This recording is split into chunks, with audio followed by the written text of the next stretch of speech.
pernah nih belajar ini kalau kita dalam kehidupan sehari-hari.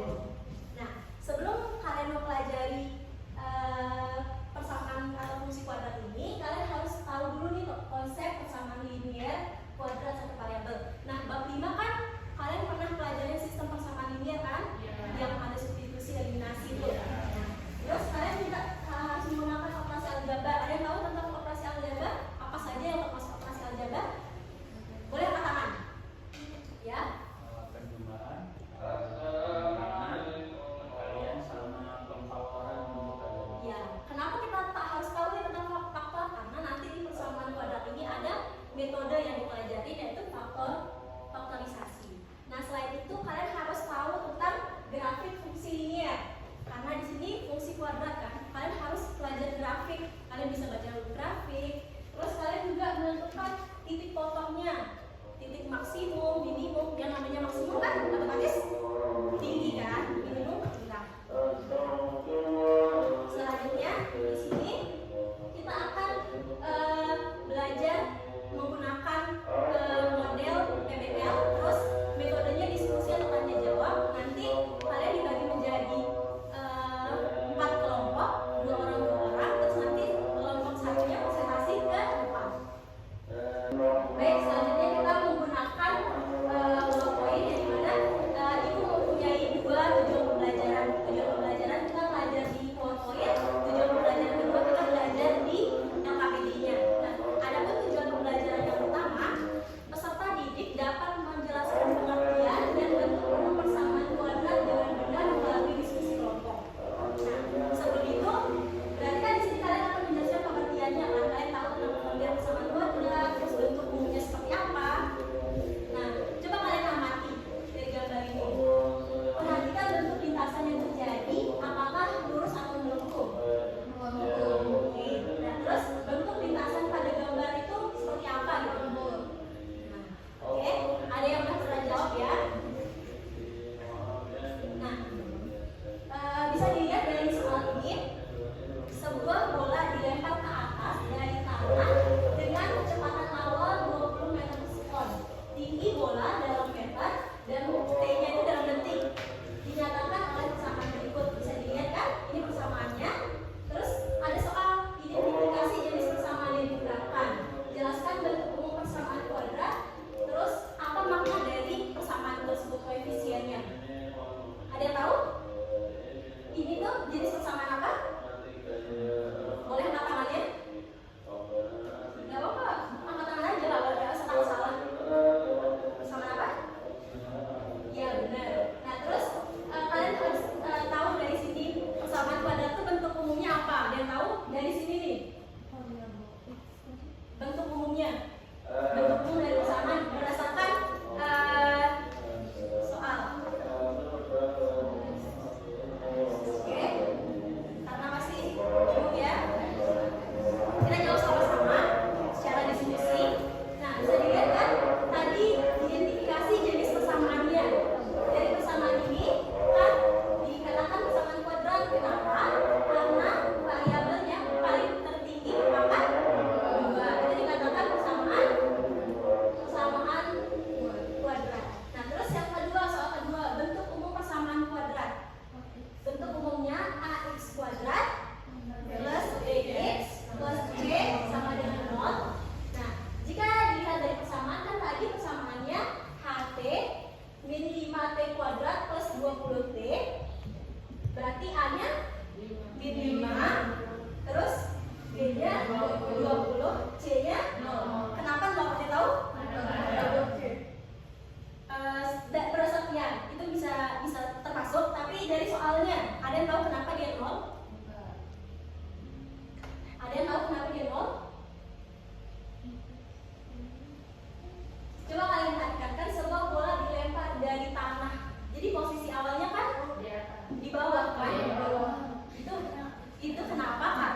Itu menyebabkan nilai C-nya 0. Paham? Karena dilempar dari bawah, dari tanah. Kan diukur ketinggian. Otomatis kalau kita mengukur ketinggian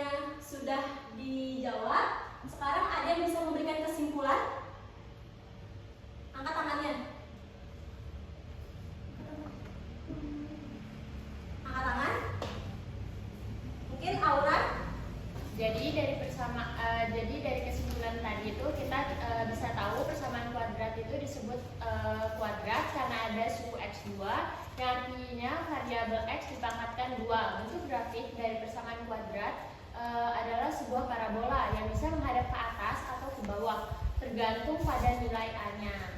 Jadi selain itu kita tahu bentuk umum persamaan kuadrat adalah ax kuadrat plus bx plus c sama dengan 0. Oke, karena tujuan pembelajaran pertama telah tercapai, selanjutnya kita ke tujuan pembelajaran yang kedua, yaitu menyelesaikan, peserta didik dapat menyelesaikan persamaan kuadrat dengan 3 metode. Yang pertama ada pemfaktoran, terus rumus ABC sama kuadrat sempurna. Oke. Nah, untuk menyelesaikan persamaan ini, Ibu membagi kelompok. Di sini ada 4 kelompok. Ibu bagi KPD-nya ya.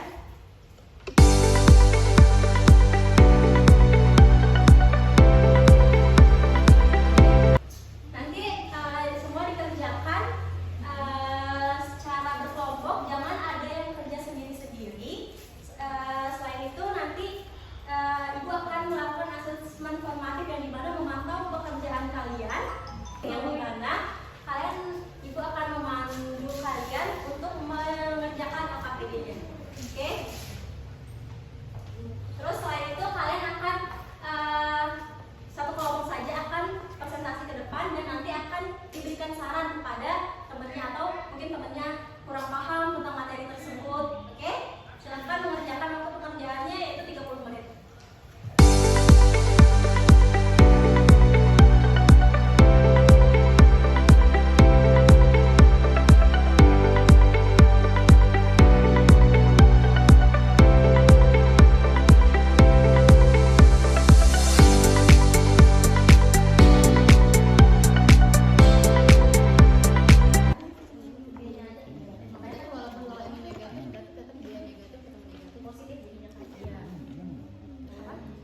Soalnya kemarin itu bilang di tengah-tengah dia jadi semua ini sama ini yang negatif yang keduanya. Nanti ini kan min B-nya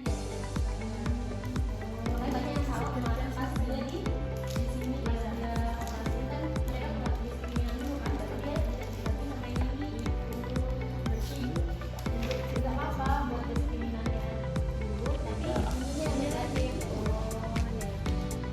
B-nya aja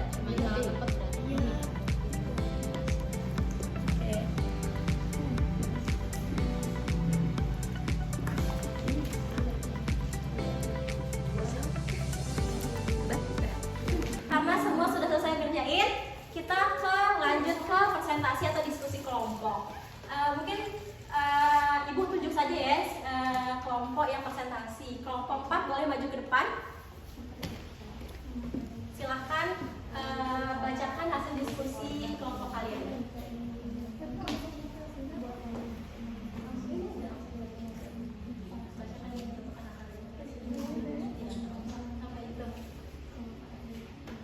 Assalamualaikum warahmatullahi wabarakatuh. Waalaikumsalam warahmatullahi wabarakatuh. Kami dari kelompok 4 akan mempresentasikan hasil pengerjaan kelompok kami. Masalah 1. Tentukan himpunan penyelesaian dan persamaan kuadrat di bawah ini dengan menggunakan metode yaitu pemfaktoran, yaitu x kuadrat min 8x plus 5x sama dengan 0. Dari x kuadrat sama dengan nilai A, min 8 sama dengan nilai B, plus 15 sama dengan nilai C.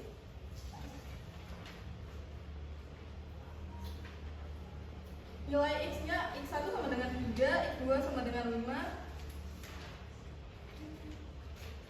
sehingga mendapatkan himpunan penyesuaian sama dengan 5 dan 3. Baik, mungkin dari kelompok lain mungkin ada yang mau bertanya. Ya, silakan Aura. Apa keuntungan dari menggunakan rumus ABC daripada rumus pemfaktoran? Baik, saya akan menjawab pertanyaan dari kelompok 3. Jawabannya itu adalah rumus ABC lebih gampang karena tinggal menentukan nilai A, B, C-nya lalu disubstitusikan ke rumusnya. Apakah sudah terjawab? Sudah, terima kasih. Beri tepuk tangan dulu untuk kelompok 4. Terima kasih. Wassalamualaikum warahmatullahi wabarakatuh.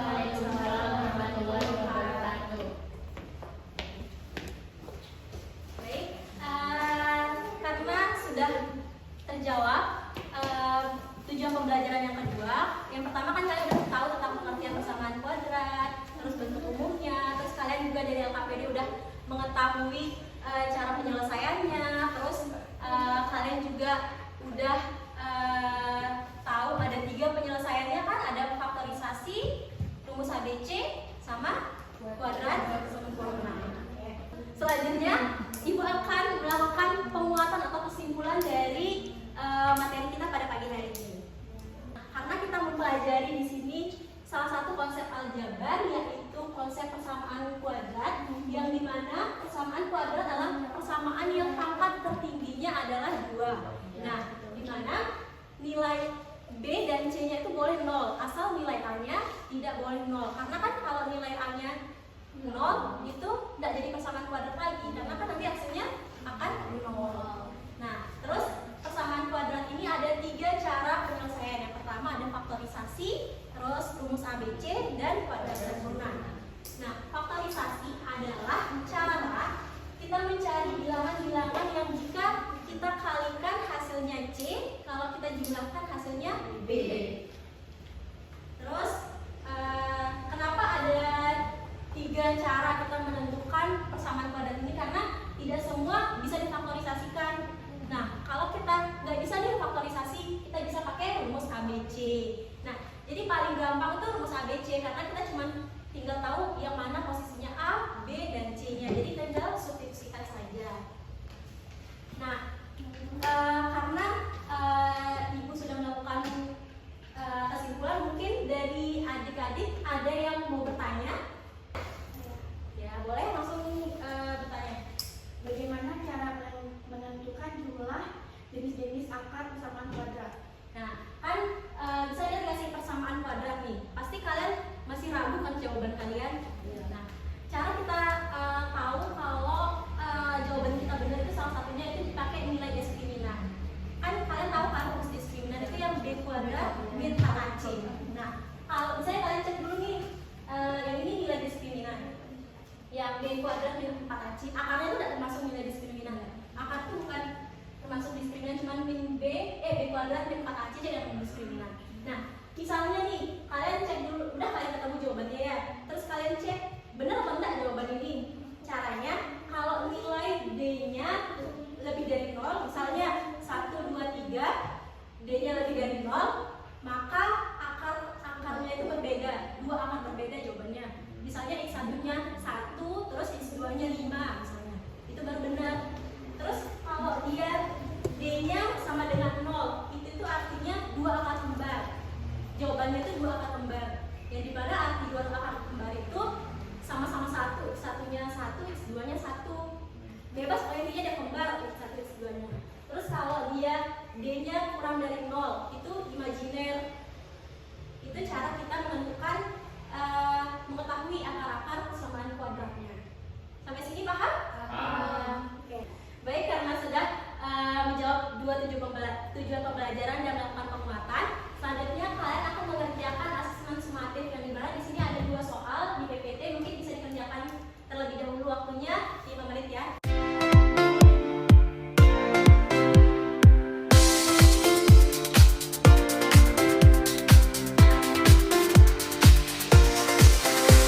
Karena tujuan pembelajaran pertama dan kedua dan sudah melakukan penguatan, mungkin sekian dari pembelajaran kita pada pagi hari ini.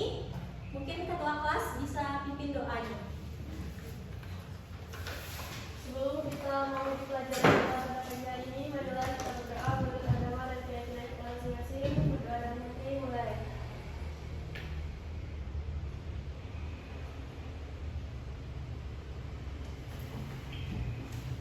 Berdoa selesai.